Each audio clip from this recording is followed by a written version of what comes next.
사랑하는 성도 여러분, 태풍이 통과하는 아침입니다. 성도님들에게 평안을 전합니다. 오늘 말씀부터 시작해서 이사야 39장까지는 히스기야 왕과 관련된 역사적 사실들로 구성되어 있습니다. 지금까지 말씀들은 주로 예언의 신탁의 말씀이었죠. 특별히 이사야 28장부터 35장까지는 아수르 제국의 침공이 있을 것이라는 예언의 말씀들이 주어졌습니다. 그리고 오늘 말씀부터는 그 예언이 역사적 사실로 이루어진 것들에 대하여서 들려주고 있습니다. 하나님의 말씀은 결코 땅에 떨어지는 법이 없지요. 하나님이 주시는 예언의 말씀들은 반드시 역사와 시간 속에서 성취됩니다. 하나님께서 역사의 주권자이시기 때문입니다. 하나님은 이사야 선지자를 통해서 아수르가 유다를 치는 몽둥이가 될 것이라 말씀하셨죠. 이제 아수르의 사네립 왕이 드디어 그 몽둥이가 되어서 나타나고 있습니다. 오늘 말씀, 이 아수르 왕 사네립이 유다에 침공한 때는 히스기야 왕 14년이라고 밝힙니다. 주전 701년에 있었던 사건입니다. 이때에 유다 왕국은 예루살렘을 제외한 거의 모든 성읍들이, 거의 46개의 성읍들이 아수르에 모두 점령당했습니다. 유다 왕국은 절체절명의 위기를 맞습니다. 이제 남은 것은 오직 예루살렘밖에 없습니다. 그러나 예루살렘 성이 함락되는 것도 시간 문제처럼 보입니다. 사네립은 랍사게라는 신하를 예루살렘으로 보내서 항복을 종용합니다.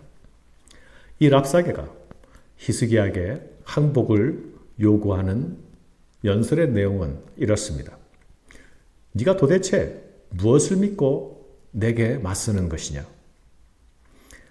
나에게 맞서는 너의 행동은 아무 근거가 없는 허세가 아니냐? 너는 실력은 없고 말뿐이지 않느냐? 혹시 네가 애굽을 믿고 그러느냐? 애굽은 상한 갈대와 마찬가지가 아니야? 혹시 네가 믿는 하나님을 의지하는 것이냐? 네가 믿는 하나님은 내게 이 땅을 쳐서 멸하라 하셨다.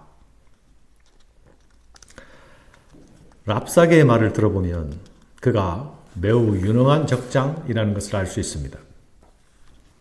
그는 아주 설득력 있는 논리와 말로서 유다의 저항 의지를 꺾으려 하고 있습니다. 너희는 무능하다. 애굽을 의지해도 소용없다. 슬프게도 그것은 사실이었습니다. 그리고 유다는 지금 그 슬픈 현실에 직면해 있습니다. 랍사게는 유다를 정복하기 위해서 실제적으로 잘 준비가 되어 있는 사람이었습니다.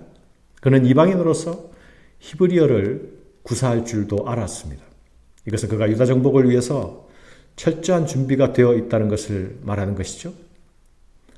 그는 또한 유다 왕국의 중요한 정보들을 모두 습득하고 있었습니다. 꿰차고 있었죠. 히스기야 왕이 산당 철폐를 하는 종교개혁을 향한 사실도 모두 파악하고 있습니다. 투항을 요구하는 이 랍사게의 연설은 유다와 유다 백성들을 무력하게 할 만한 고도의 심리전이었습니다. 그의 말은 무례함과 빈정거림 가운데서 지금 던져지고 있습니다.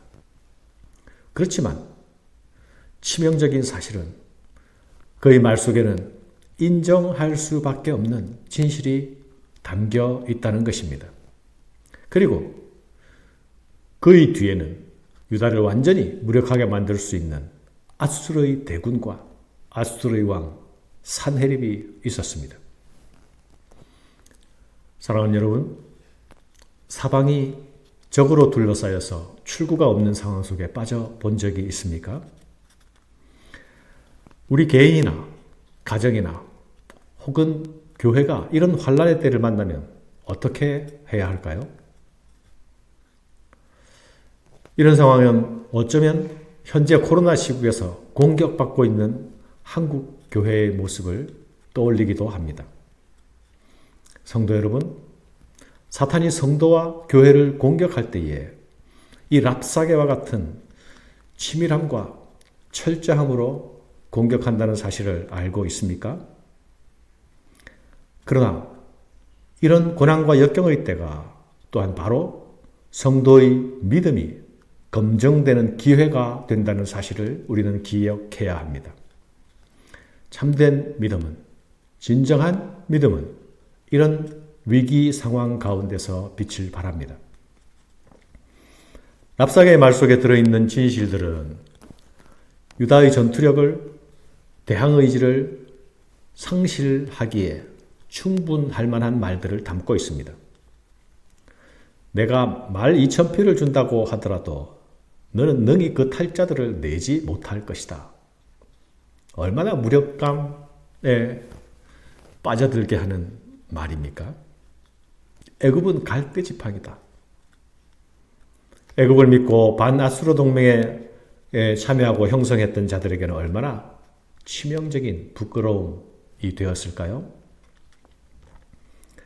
그러나 이 랍사게의 말은 절반의 진실만을 담고 있다는 것을 기억해야 합니다.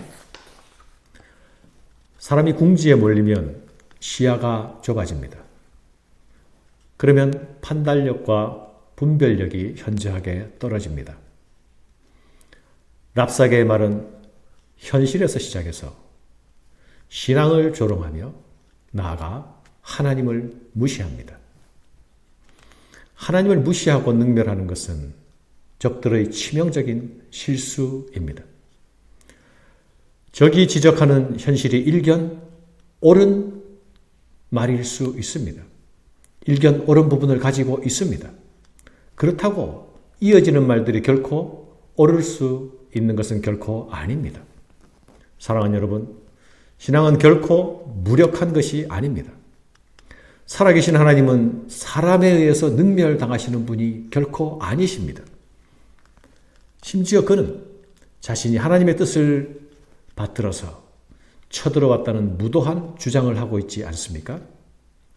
그는 유다 백성을 향하여서 히스기야를 신뢰하지 말고 하나님을 신뢰하지 말라고 외칩니다. 너희는 히스기야에게 미혹되지 말라. 그가 능히 너희를 건지지 못할 것이니라.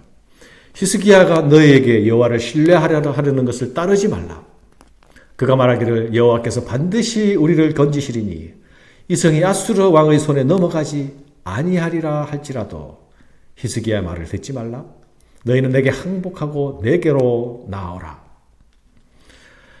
이 열방의 신들 중에 어떤 신이 자기 나라를 내 손에서 건져냈기에 여호와가 능히 예루살렘을 내 손에서 건지겠느냐?